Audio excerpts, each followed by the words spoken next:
Berarti itu autoimun yang sering kita dengar dalam artian di luar sana itu juga berpengaruh. Kan gini, banyak orang kepikiran bahwa autoimun kan adalah sesuatu yang menurun gitu ya dari genetik. So ini bisa diidentifikasi dari awal kehidupan dong atau gimana? Untuk autoimun memang agak sulit. Berbeda dengan penyakit-penyakit yang sifatnya secara DNA kelihatan gitu ya. Seperti Down syndrome dan sebagainya yang bisa kita cek dari awal. Tetapi kalau autoimun ini nggak bisa. Kita hanya tahu misalnya, oh ayah saya punya autoimun sesuatu misalnya IBD. Mungkin dia bisa terkena nantinya, tetapi belum tentu. Ketika dia bisa menjaga secara lifestyle-nya dia, makan dia bagus dan sebagainya, nggak akan muncul. Gitu.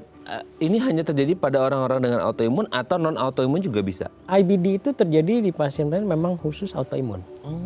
Ya, IBD itu memang salah satu spektrum penyakit autoimun. Jadi dia memang ada dua jenis, ada yang colitis ulceratif, ada yang Crohn. Tetapi apapun itu bentuknya, memang spektrum ini adalah spektrum autoimun.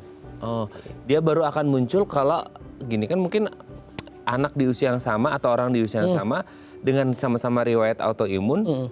Belum tentu di usia let's say kayak entah 20 yang satu masih sehat, yang satu sudah mulai gejala radang usus itu bisa terjadi dong? Bisa banget.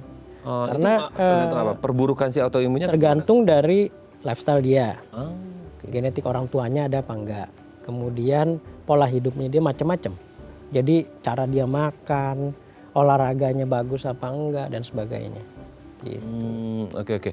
Kalau berkaitan dengan kalau autoimun memang sesuatu yang tidak bisa modified karena itu sudah menurun gitu. Ya. Dengan gaya hidup, pola makan dan lain sebagainya yang bisa saja memperburuk kondisinya. Pasti kan ada tanda atau ciri-ciri yang harusnya dirasain sama orang ini. Dalam artian gini, kita lagi diare aja yang cuman diare gitu ya. Ya bukan cuman ya, diare juga bisa bahaya gitu ya. Tapi ini hubungannya dengan autoimun yang pasti akan lifelong deh gitu ya.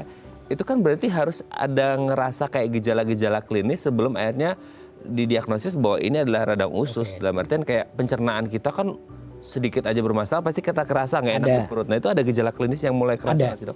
Jadi berbeda di antara dua macam ini. Ada yang Crohn, ada yang colitis ulceratif. Kalau colitis ulceratif karena dia namanya aja colitis, jadi colitis itu hanya terlibat daerah usus besar di kolon. Ulceratif itu jadi perlukaan. Jadi area luka dan sakitnya itu biasanya di usus besar. Dia akan mengalami BAB-nya konsistensinya berubah. BAB-nya berdarah, nyeri perut. Nah ini yang paling gampang itu. Sedangkan kalau Crohn berbeda. Kalau Crohn itu lebih luas.